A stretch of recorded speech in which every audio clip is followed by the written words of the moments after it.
الحمد لله رب العالمين والصلاة والسلام على رسوله الكريم وعلى آله وصحبه أجمعين أما بعد يا أيها الذين آمنوا لا تلهكم أموالكم ولا أولادكم عن ذكر الله ومن يفعل ذلك فأولئك هم الخاسرون وأنفقوا مما رزقناكم من قبل أن يأتي أحدكم الموت فيقول رب لولا أخرتني إلى أجل قريب فأصدق وأكن من الصالحين ولن يؤخر الله نفسا إذا جاء أجلها والله خبير بما تعملون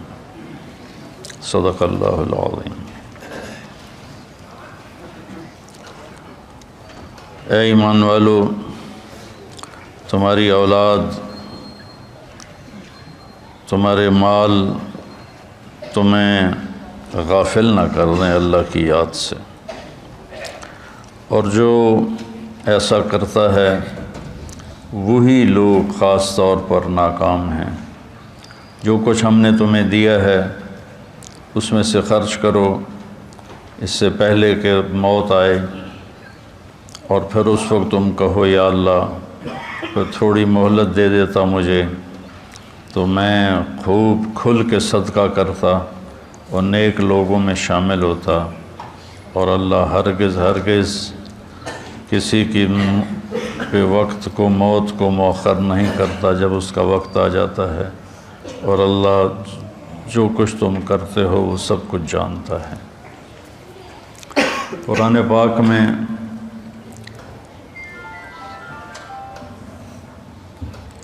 اللہ ایک تو خطاب کرتا ہے یا ایھا الناس، اے لوگو، پھر ایک خطاب کرتا ہے یا بنی آدم، اے آدم کی اولاد، پھر ایک خطاب کرتا ہے قل یا ایھا الذین ھادوا، اے یہودیو، پھر اللہ کہتا ہے یا اہل الکتاب، اے اہل کتاب، پھر اللہ تبارک و تعالی کہتا ہے یا ایھا الذین کفروا، اے وہ لوگ جنہوں نے کفر کیا، اور ایک اللہ کہتا ہے یا ایھا الذین آمنوا، اے ایمان والو۔ یہ جو اللہ کا خطاب ہے یا ایھا الذین آمنوا، یہ خاص طور پر اللہ تعالیٰ نے ہم سے بات کی، آپ سے بات کی، کہ پوری دنیا میں اس وقت 8 ارب کے قریب آبادی ہے، جس میں 1.5 ارب مسلمان ہیں، تو اللہ ان سے کہہ رہا ہے، باقی سب سے بات نہیں کر رہا، اب صرف ان سے کہہ رہا ہے جو لا الہ الا اللہ محمد الرسول اللہ کی گواہی دیتے ہیں۔ تو اللہ ان سے کہہ رہا ہے کہ اے ایمان والو، تو کوئی اسپیشل بات ہے جو اللہ کہنا چاہتا ہے، تو اللہ پہ قربان جاؤں کہ 1 کم 90 بھی پورا نہیں۔ یا ایھا النبی قائم مقام ہے یا ایھا الذین آمنوا کے، لیکن اگر ہم یا ایھا الذین آمنوا دیکھیں تو کل 99 دفعہ، اور اس میں بھی تکرار ہے، یا ایھا الذین آمنوا اتقوا اللہ حق تقاتہ، یا ایھا الذین آمنوا اتقوا اللہ ولتنظر نفس ما قدمت لغد واتقوا اللہ۔ تو اس میں بھی یہ نہیں کہ 89 آیات میں ہر دفعہ الگ الگ حکم ہے، نہیں، ان میں تکرار بھی ہے۔ کئی دفعہ ایک حکم کو اللہ یا ایھا الذین آمنوا کے ساتھ بیان فرماتا ہے۔ تو یہ سلسلہ چل رہا ہے کہ اللہ یا ایھا الذین آمنوا کے بعد ہم نے کیا کہتا ہے، تو ہم پیچھے سے شروع ہوئے ہیں، 29ویں پارے سے پیچھے کی طرف آ رہے ہیں۔ تو سب سے آخری جو یا ایھا الذین آمنوا ہے وہ ہے، یعنی شروع کرتا ہے اللہ یا ایھا الذین آمنوا لا تقولوا راعنا، یہ سورہ بقرہ میں ہے کہ اے ایمان والو میرے نبی کو راعنا مت کہا کرو۔ اس میں آداب نبوت ہیں کہ نبی سے کلام کرنے کے کیا آداب ہیں، عام آدمیوں کی طرح ان سے بات نہیں ہو سکتی، اس کے آداب ہیں۔ اور آخری یا ایھا الذین آمنوا ہے یا ایھا الذین آمنوا توبوا الی اللہ توبۃ نصوحا، اے ایمان والو اللہ کی بارگاہ میں سچی توبہ کرو۔ نصوحا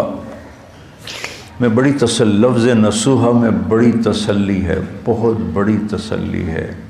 کہ توبہ اگر ٹوٹ جائے اور تم کر لو تو پھر اللہ جوڑ دے گا، پھر ٹوٹ جائے پھر تم سچے دل سے کر لو پھر اللہ قبول کر لے گا۔ میرے نبی کا فرمان ہے کوئی دن میں 70 دفعہ بھی توبہ توڑے اور 70 دفعہ توبہ کر لے تو اللہ اس کی توبہ خوشی سے قبول فرماتا ہے، جیسے پہلی توبہ کو قبول کرتا ہے ویسے ہی 1000ویں توبہ کو بھی قبول فرماتا ہے، چونکہ اللہ پر ہمارے گناہوں کا اثر کوئی نہیں ہوتا۔ میرے اوپر زیادتی ہو تو میں معاف کرنے میں دیر کیوں لگاتا ہوں کہ میرے اوپر اس کا اثر ہوتا ہے، تو مجھے معاف کرنا مشکل نظر آ۔ احضرت الانفس الشح، اللہ تعالیٰ نے بھی کہا کہ معاف کرنے میں تمہارا جو نفس ہے نا وہ بڑا کنجوس اور بخیل واقعہ ہوا ہے۔ تو میں اس لیے معافی میں دیر لگاتا ہوں کہ اگلے کی زیادتی کا ہمارے اوپر اثر ہوتا ہے، اس اثر کو زائل ہونے میں وقت لگتا ہے۔ بہت خوش قسمت ہیں جو اس اثر کو فوراً زائل کر کے معافی مانگنے پہ معاف کر دیں، بہت خوش قسمت ہے جس کو معافی مانگنا آ گیا اور جس سے معاف کرنا آ گیا۔ اللہ اس کو بغیر حساب کی کہہ دے گا تو میرے بندوں کو معاف کرتا رہا۔ ایک حدیث بھی یاد آ گئی، آپ نے فرمایا پچھلی امتوں میں ایک شخص تھا، اس کو اللہ کے سامنے پیش کیا گیا تو اللہ نے اس سے پوچھا تیرے پاس کوئی نیکی ہے آج مجھے دکھانے کے لیے؟ کہنے لگا جی میں تو 0 میٹر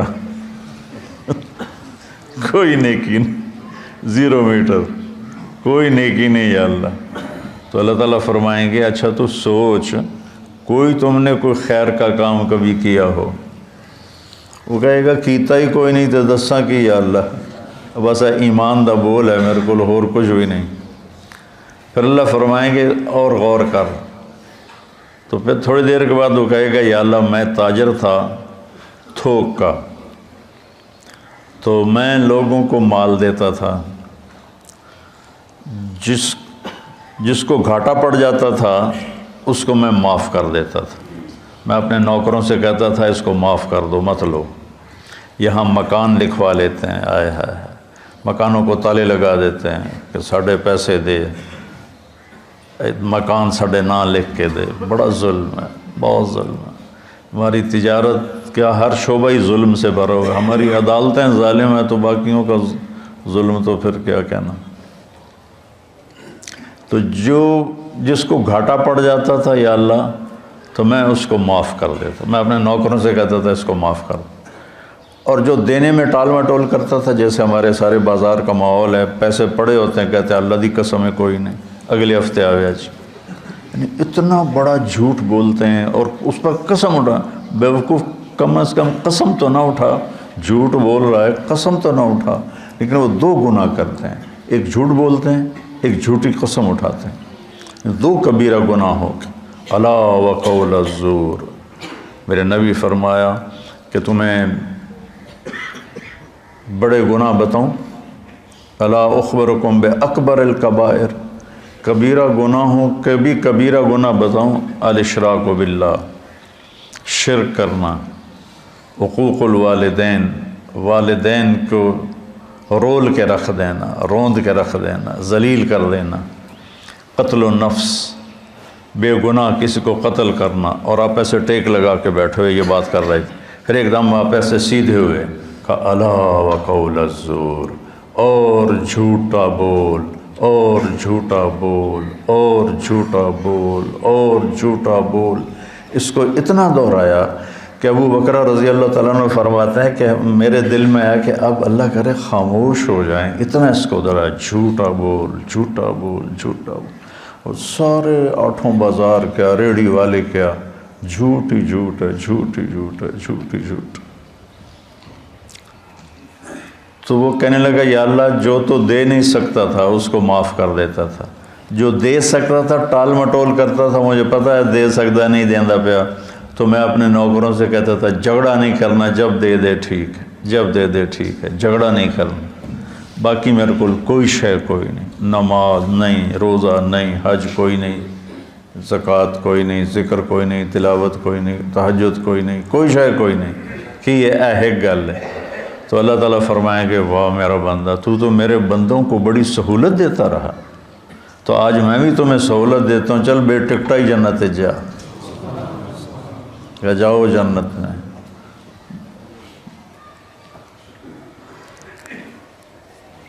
تو اللہ کو تو پرواہ نہیں نا، اللہ اثر سے پاک ذات ہے، لہذا وہ فوری معاف کر دیتا ہے۔ میرے اوپر اثر ہوتا ہے تو میں دیر لگاتا ہوں۔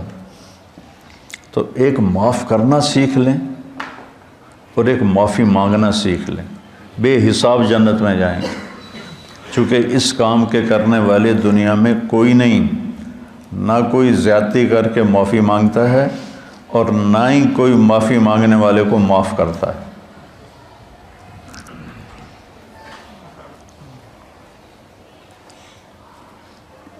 تو اللہ تعالیٰ نے توبۃ نصوحا، توبو الی اللہ توبۃ نصوحا، اے ایمان والو توبہ نصوح کرو۔ نصوح کسے کہتے ہیں؟ سینے کو،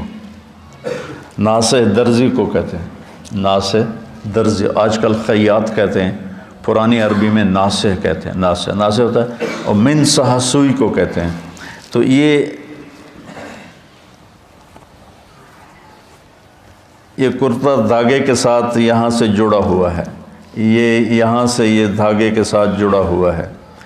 یہ ہمیشہ جڑے نہیں رہتے، کبھی یہ دھاگے نکل بھی جاتے ہیں، جب دھاگے نکل جاتے ہیں تو ہم ان کو دوبارہ سی لیتے ہیں۔ تو لفظ نصوحہ میں یہ تسلی ہے، اگر تمہاری توبہ کبھی ٹوٹ بھی جائے تو پریشان نہ ہونا، لوگ تمہیں کہیں گے تو تا عادت بنا لئی ہے، ہر چوتھے دن تیری توبہ، کوئی قبول کوئی نہیں، تو میرے پاس آ جا، میری رحمت کا دربار بہت وسیع ہے، تو جب معافی مانگے گا میں معاف کروں، جتنی دفعہ مانگے گا اتنی دفعہ معاف کروں۔ قارون وہ مجرم ہے جس نے ایسا جرم کیا جو کائنات میں کسی نے نہیں کیا، کہ ایک رسول پر زنا کی تہمت لگائی، موسیٰ علیہ السلام پہ تہمت لگائی ایک عورت کے ذریعے سے، تو موسیٰ علیہ السلام سجدے میں گر گئے۔ اللہ تعالیٰ نے فرمایا زمین تیرے تابع ہے، جو کہے گا وہ کرے گی۔ تو موسیٰ علیہ السلام کھڑے ہوئے زمین سے کہا ابتلعی، نکل جائے اس کو، تو وہ زمین میں دھنسا، پاؤں اندر چلے گئے، کہنے لگا موسیٰ معافی دے دے، آئندہ نہیں کروں۔ موسیٰ علیہ السلام نے فرمایا اور پکڑ لے اس کو، تو وہ گھٹنوں تک چلا گیا، کہا موسیٰ معافی دے دے، آئندہ نہیں کروں۔ انہوں نے کہا اور پکڑ، وہ اور نیچے چلا گیا، موسیٰ معافی دے دے، آئندہ نہیں کروں گا۔ وہ معافیاں مانگتا رہا اور موسیٰ علیہ السلام کہتے رہے اور پکڑ اور پکڑ، یہاں تک کہ وہ سارا زمین میں دھنس گیا۔ اس پر قرآن نے 2 رکوع اتارے، ان قارون کان من قوم موسیٰ فبغی علیہم، پورے قارون کی کہانی اللہ نے سنائی ہے، وہ اتنا بڑا اس خبیث کا جرم تھا، اور جب وہ زمین میں دھنس گیا تو اللہ تعالیٰ نے جبریل کو بھیجا کہ جا کے کہو موسیٰ سے، موسیٰ تجھ سے معافیاں مانگتا رہا اور تو نے معاف نہ کیا، وَعِزَّتِي لَوْ اسْتَغَاثَ بِي لَأَغَثْتُهُ، مجھے میری عزت کی قسم ایک دفعہ مجھ سے معافی مانگتا میں اسے معاف کر کے باہر نکال کے کھڑا کر دیتا۔ جو قارون کو معاف کرنے کے لیے تیار ہے، ہم تو اللہ کے حبیب کی امت ہیں، ہمارے پاس تو ایڈوانٹیج بہت بڑا ہے، سفارش بڑی تکڑی ہے پیچھے ہے، بہت تکڑی سفارش ہے پیچھے، 2 جہان کے رسول کی اور اللہ کے حبیب کی۔ اللہ نے کسی نبی کی قسم نہیں کھائی، اللہ نے اپنے نبی کی جان کی قسم کھائی، لعمرک، تیری جان کی قسم۔ اللہ نے کسی کے شہر کی قسم نہیں کھائی، اپنے نبی کے شہر کی قسم کھائی، وَهَذَا الْبَلَدِ الْأَمِينَ۔ اللہ نے کسی نبی کی رسالت پہ قسم نہیں اٹھائی، اپنے نبی حبیب کی رسالت پہ قسم اٹھائی، یاسین والقرآن الحکیم انک لمن المرسلین، مجھے قسم ہے قرآن حکیم کی، آپ میرے رسول ہیں۔ اتنی بڑی ہستی وہ پیچھے ہیں، سفارشی ہیں، اور اس کے باوجود میرے نبی نے فرمایا دیکھو کل قیامت کے دن مجھے رسوا نہ کرنا کہ تم فرائض چھوڑ کر آؤ اور حرام کاریاں کر کے آؤ، پھر مجھے کہو یا رسول اللہ میری جان بچائیں۔ تو دیکھو آپ نے اپنی بیٹی سے کہا یا فاطمہ بنت محمد انقذی نفسک من النار فانی لا اغنی عنک من اللہ شیئا، فاطمہ اپنے آپ کو جہنم سے بچا، اگر اللہ تعالیٰ نے پکڑ لیا تو پھر میں نہیں چھڑا سکتا۔ تو اللہ نے ہمیں اپنے حبیب دیے ہیں، ان کی وجہ سے تو اگر ہمارے حبیب نہ ہوتے تو ہم بندر خنزیر بن چکے ہوتے۔ جو ہم گناہ کر رہے ہیں وہ پہلی امتوں سے ہزاروں گنا زیادہ ہیں، اور جن گناہوں پہ اللہ نے کونوا قردۃ خاسئین، بندر ہو جاؤ ذلیل ہو کر، وجعل منہم القردۃ والخنازیر، اللہ نے خنزیر بنا دیے، کھڑے کھڑے خنزیر بن گئے، بندر بن گئے۔ اس سے کروڑوں گنا بڑے گناہ ہم کر رہے ہیں، پر ہم انسان ہی ہیں، ہماری شکلیں اللہ نے مسخ نہیں کی کہ پیچھے وہ اپنے حبیب کے آنسو دیکھتا ہے، طائف کا خون دیکھتا ہے، احد کے دامن میں ٹوٹے ہوئے دان دیکھتا ہے۔ ایسے تمہارا نبی تمہارے لیے کیا کیا قربانیاں کر کے گیا، اور ہم نے کس مہربان کو بھلا دیا۔ کوئی ایسا مہربان لاؤ تو صحیح جس کے سامنے احد پہاڑ ہاتھ باندھ کے کھڑا ہو کہ آپ حکم کریں میں سونا چاندی بن کے قدموں پہ قربان ہو جاؤں گا۔ اور وہ حبیب رات کے وقت کبھی چارپائی پہ یوں گرتا ہے اور کبھی ایسے ہوتا ہے، حضرت عائشہ ساتھ لیٹی ہوئی، پھر کبھی یوں ہوتا ہے، پھر کبھی یوں ہوتا ہے، اور پھر ایک دم تھوڑا سا آگے بڑھ کے چارپائی کی جو لکڑی ہوتی ہے اس کے اوپر پیٹ کو فکس کر کے ایسے نیچے جھک جاتا ہے، ایسے بالکل نیچے جھک جاتے ہیں، سر زمین کے قریب چلا جاتا ہے۔ تو اس پر حضرت عائشہ رضی اللہ عنہا پریشان ہو کر اٹھ بیٹھتی ہیں، یا رسول اللہ خیریت، کیا ہوا کیا ہوا؟ تو آپ سیدھے ہوئے اور کہا عائشہ بھوک بہت لگ رہی، بھوک بہت لگ رہی۔ تھوڑی سی بھوک لگتی ہے نا روزے میں، 3 دن گزر جاتے تھے میرے نبی کے منہ میں ایک دانہ نہیں جاتا تھا، عائشہ بھوک بہت لگ رہی۔ تو حضرت عائشہ رونے لگی، یا رسول اللہ آپ کے لیے کیا کمی ہے، آپ ہاتھ اٹھائیں ہر شے حاضر ہو جائے گی۔ کہ نہیں عائشہ، اسی فقر میں اللہ سے ملوں گا، میرے بھائی جو نبی تھے وہ اسی طرح فقراء چلے گئے، میں بھی ایسے ہی چلا جاؤں۔ لوگ اپنی اولاد کے لیے رزق مانگتے ہیں، مانگنا بھی چاہیے، مانگنا بھی چاہیے، مانگنا بھی چاہیے۔ اللہ کا نبی اپنی اولاد کے لیے کیا مانگ رہا ہے؟ اللہم اجعل رزق آل محمد قوتا، یا اللہ آل محمد کی روٹی مختصر کر دے، گزارے کی کر دے، گزارے کی۔ تو بہت خوبصورت ہے سب سے آخری ندا، اے ایمان والو توبۃ النصوح کرو، ایسی توبہ جو اس طرح جڑ جائے دین کے ساتھ کہ جیسے دھاگا، سوئی دھاگا کپڑے کو کپڑے سے جوڑ دیتا ہے اور پھر کسی وجہ سے پھٹتا ہے، تمہاری توبہ بھی ایسی ہو کہ پھٹے نہیں۔ لیکن اگر پھٹ جائے تو پھر لوجد اللہ تواب الرحیم، میرے جیسا مہربان بھی کوئی نہیں، تم آ کے مانگو، دیکھو میں کیسے معاف کرتا ہوں۔ اور آج جو ہے اس میں اللہ تعالیٰ نے ایک چیز کی طرف ہمیں اشارہ کیا ہے، اے ایمان والو تم مال اور اولاد کی وجہ سے اللہ سے غافل نہ ہو، عن ذکر اللہ، اللہ کے ذکر سے غافل نہ ہو جان۔ ذکر سے مراد سبحان اللہ والحمدللہ نہیں ہے، وہ بھی ہے،